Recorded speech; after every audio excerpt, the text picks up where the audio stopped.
pindah ke YouTube ke Zoom, saya mau nanya, soalnya mau nanyanya langsung aja.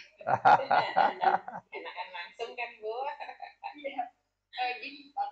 Kalau diperhatikan berarti, Masya Allah ya, kalau di alam barzah dan alam arif beda kan ya. Kalau dikubur berarti yang ditanya itu uji imannya. Sementara kalau di akhirat adalah amal solehnya, gitu ya kan? Di mana? Di mana? Kalau yang di kuburan itu berarti yang diuji imannya, keimanannya seorang itu. Sementara kalau di akhirat nanti amal soleh yang dihisab. Begitu ya kan? Memahaminya.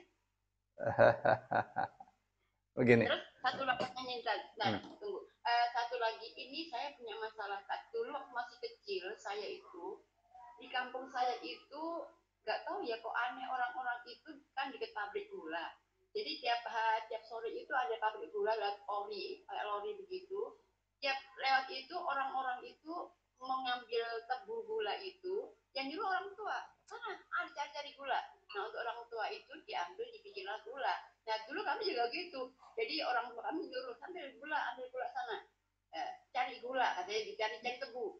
Padahal itu kan sekarang ini kan mencuri kan. Ya, bisa juga. Kok bisa orang tua pada suruh begitu ya? Nah, sekarang begini, bagaimana kita meminta ampunkan orang tua kita dulu yang dulu menyuruh kami untuk istilahnya mencuri tebu lah, karena mereka tebu itu dibuatnya gula, dibuat gula untuk minuman begitu. Nah, saat ini orang tua sudah meninggal, saya berpikir, ya Allah gimana? Sementara Allah nggak akan mengampuni dosa-dosa syirik dan dosa-dosa yang berhubungan dengan manusia atau mencuri. Bagaimana caranya mengembalikan itu, Tad? Iya. Assalamualaikum warahmatullahi wabarakatuh. Jadi begini ya. Allah Subhanahu wa taala berfirman, "Alladzi khalaqal mauta wal hayata liyabluwakum ayyukum ahsanu amala." Allah yang telah menciptakan kematian, kehidupan untuk menguji kalian siapa di antara kalian yang paling baik perbuatannya. Jadi ada kematian, ada hidup. Itu isinya adalah ujian. Ya. Dengan ujian itu diketahui siapa yang paling baik amalannya. Nah, ujian atau disebutnya juga dengan fitnah itu ujian. Itu tidak berhenti di dunia. Ya, di alam kubur ada ujian. Ya, Rasul SAW katakan, pertanyaan siapa Tuhanmu, apa agamamu, siapa nabimu, itu adalah ujian terakhir bagi orang yang beriman. Itu ujian terakhir bagi orang yang kafir. Jadi ujian hamba, ujian manusia. Ya, itu pertanyaan, itu ujian terakhir. Nah, nanti akan kelihatan siapa yang beriman, siapa yang tidak beriman. Gitu ya. Jadi ditanya tentang iman, ya tentang iman.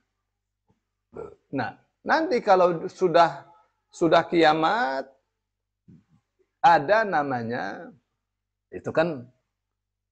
itu namanya transisi dari alam kubur ke alam akhirat.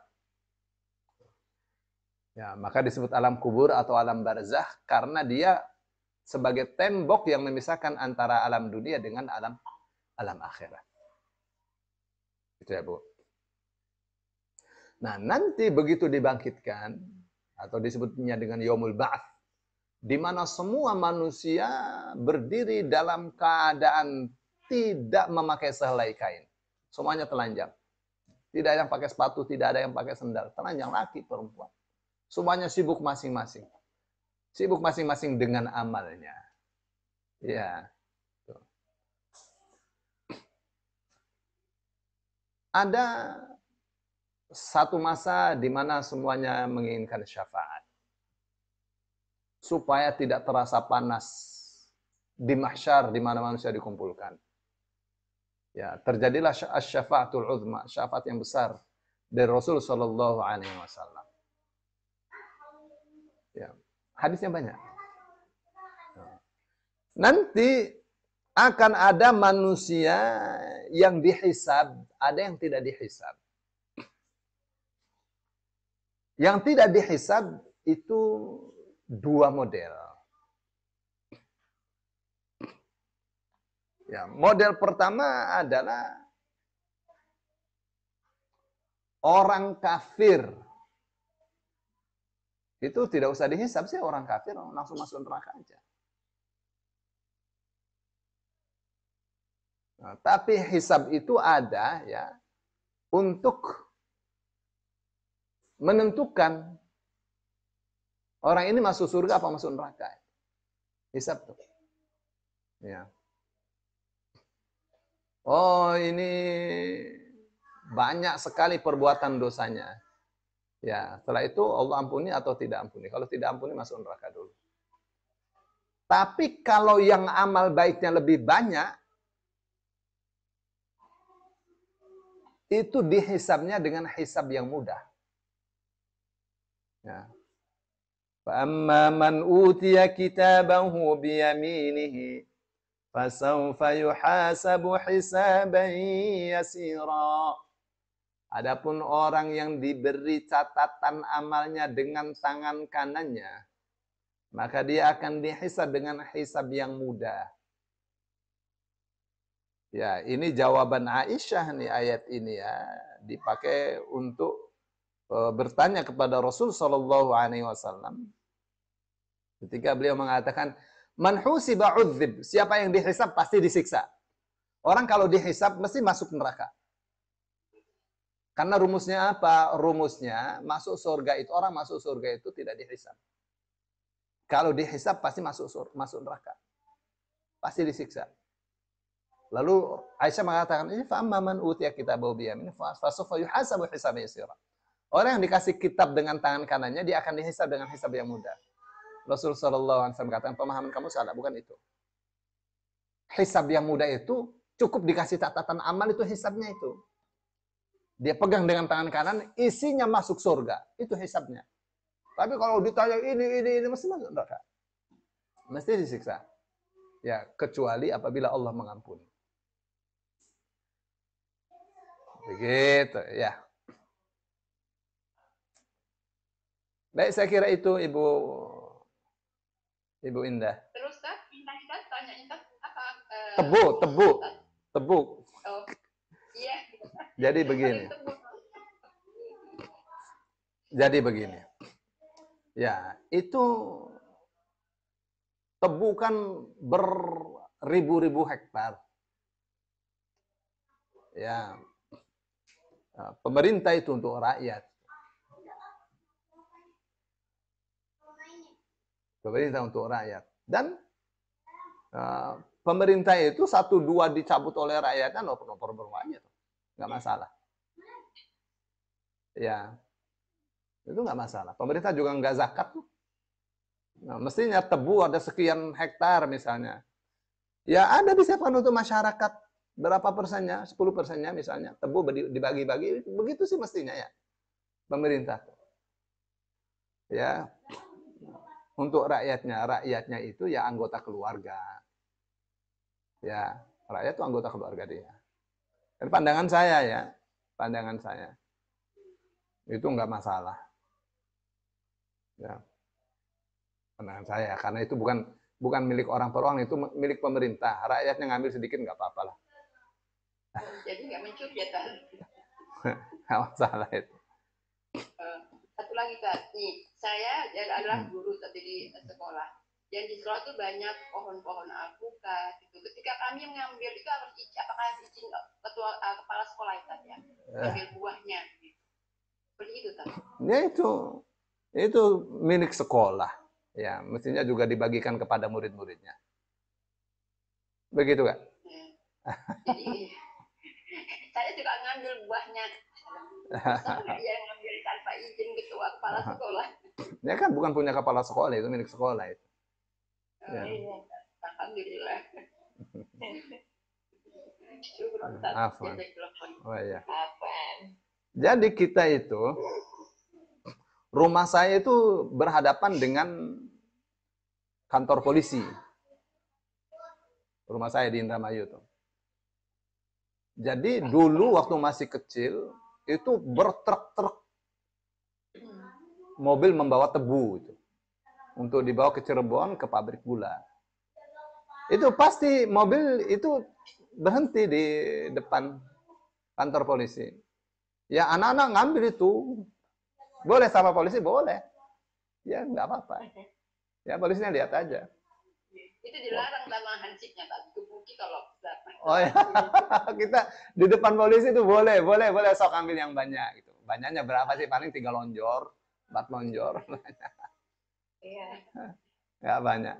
Itu bahasa undang-undangnya gini, Tat. Bumi, kekayaan, air dan isinya itu tuh dimiliki oleh negara dan digunakan semaksimum rakyat gitu. Enggak, rakyat cuma mau nyicipin doang lah itu.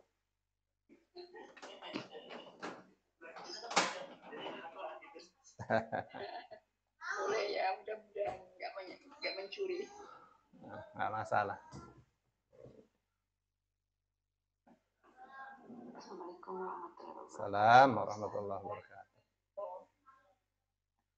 Kan Pak Ustadz pernah bilang bahwa ada yang sahabat Nabi yang mengatakan bahwa kenapa kamu berdoa diminta di bumi gitu ya, sehingga menjadi kurus kering hanya tinggal tulang dan kulit, kata Pak Ustadz seperti itu. Tidak pernah berdoa Rabbana atina fid dunya hasanah wa fil akhirati hasanah wa qina. Saya kan dapat tersiran di Pak Ustadz. Doanya itu ya berkahilah kami semua, berkahilah semua yang kami lakukan, tegurlah kami jika perbuatan tersebut salah. Nah, apakah kata-kata tegurlah kami ini? Soalnya saya berpikiran kalau ditegur sama Allah, aduh, berat.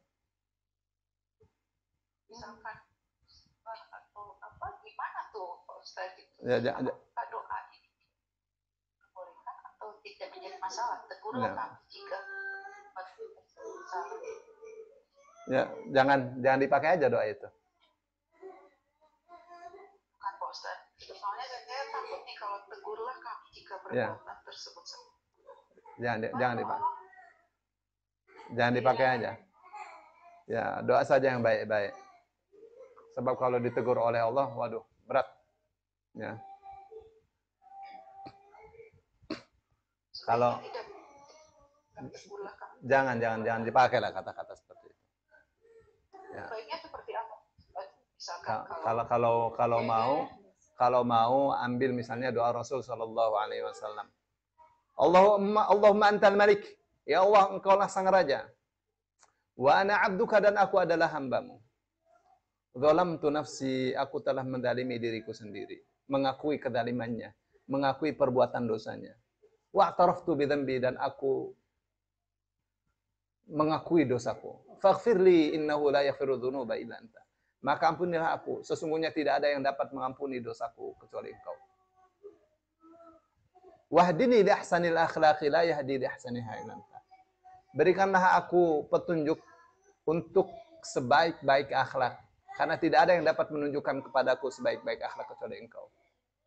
Wasrif anni sayyi'aha, dan palingkanlah dariku seburuk-buruk akhlak itu.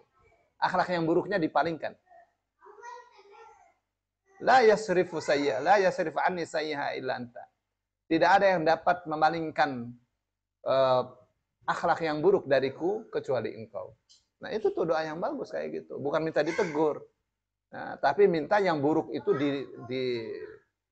dihilangkan, dijauhkan. Berarti istilahnya dalam berdoa pun kita harus berhati-hati dalam memilih kata-kata. Iya, jangan menantang. Tegurlah saya. Jadi lihat kalau doa itu, palingkanlah perbuatan yang buruk dariku. Bukan aku yang berpaling dari perbuatan buruk. Perbuatan buruknya sendiri yang berpaling dari kita. Begitu gak? Jadi boro-boro mau berbuat buruk, perbuatan buruknya sendiri menjauh dari kita. Hebat tuh doa. Insya Allah Pak Ustadz, itu saya dibacakan Pak Ustadz. Iya.